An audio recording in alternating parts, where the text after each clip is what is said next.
Hey guys, Rascal here, and I'm going to have my first review of the year be on something I never thought I'd cover. Before I get to that, be sure to like, subscribe, and click the notification bell to make sure you get more updates on my channel for more spoofs, videos, and reviews. Also, Happy New Year to anybody that I have not said that to or have not gotten the message, so make sure you get that firsthand. Now today, I'm reviewing something, like I said, I never thought I would review. Netflix's Centaurworld. And I've known about this show for a while, like back when they just had like a thumbnail for it and they advertised it. I originally thought it was for adults because it looks like something that would be on that adult animated TV show or sitcom or stuff, and I usually don't watch those types of things, a lot of the new ones, because they just tend to be, vulgar or just like not for my taste. So kind of saw it, just the image, didn't really care. Then trailer came out, and the trailer made it look like it was just something like really crazy and nonsensical, and I really didn't give it another thought. And it had been almost a year, and at the time when the show was going on, there were reviews coming out saying you should give it a chance, you have to watch it, it's not what you think, it's why are people sleeping on the show. And by sleeping on it, I mean that it's a great show and people aren't paying attention to it, kind of like with how I feel about Kid Cosmic. So I really still didn't want to see it for a while. It was like, let me let you know, it was a while before I actually got to this show. So then finally, about earlier in 2021, I said, okay, I guess I'll finally watch it, because Braindell actually watched the whole thing and loved it. Skylar Jones watched it and enjoyed it. And then Faith ended up watching it a little bit later, a little bit after I did. I was like, okay, I need to go ahead and see what this show is. And now I'll say the first episode,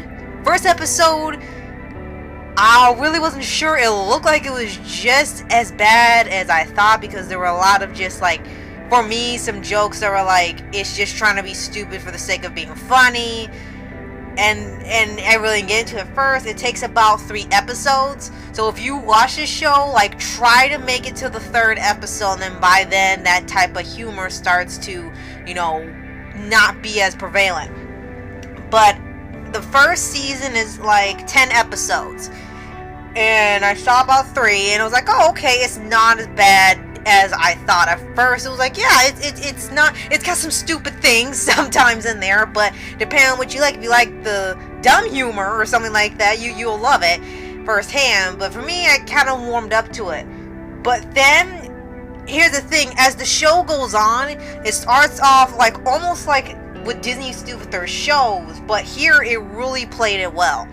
Like, at first it starts off being like the show you think is going to be making fun of My Little Pony, Friendship is Magic, Care Bears. It's sort of like it's a really twisted, backwards world version of MLP.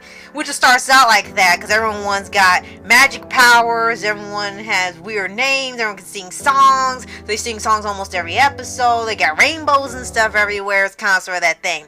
But then, as it gets further in, that sort of humor starts to go away, and then like slowly but surely starts being into a story, and then by the end of the season it's gonna be like, what the heck, is this even the same show?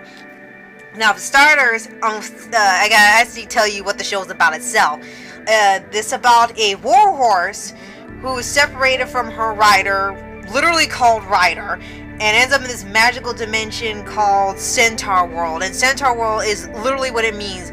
It's like Equestria has all ponies, all types of ponies, horses, unicorns, alicorns, everything. Here, everything's a centaur. It's not just a person with the body of a horse. They could be a zebra, a giraffe, a llama, alpaca, a hippo, a weird blob, if that's what they go with, a bear. Like, it could be everything. It's some type of put in the name of the animal and then the word tar, like I'll say raccoon tar or something, and then that's the centaur there.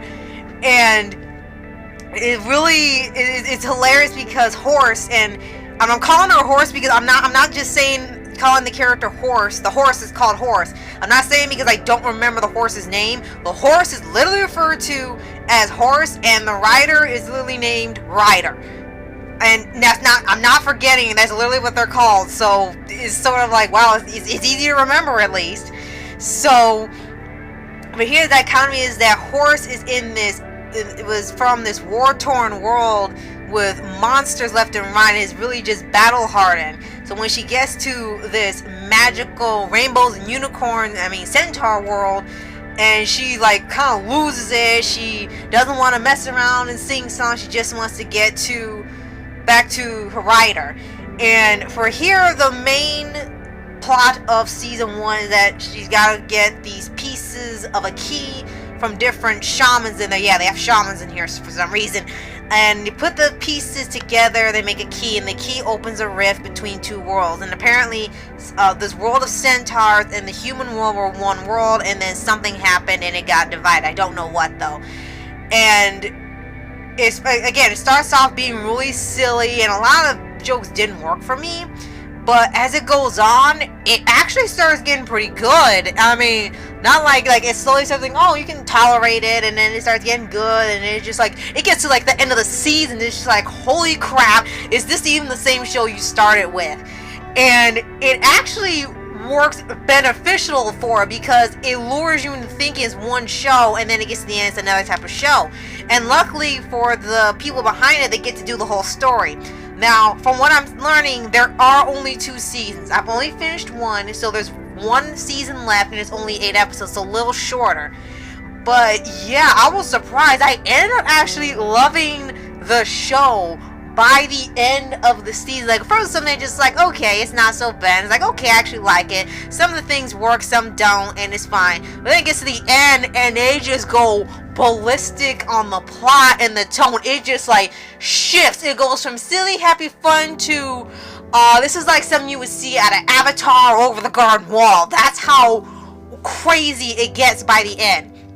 Now, I won't give away a bunch of spoilers or anything, because there's definitely people who have never watched it or I'm not caught up.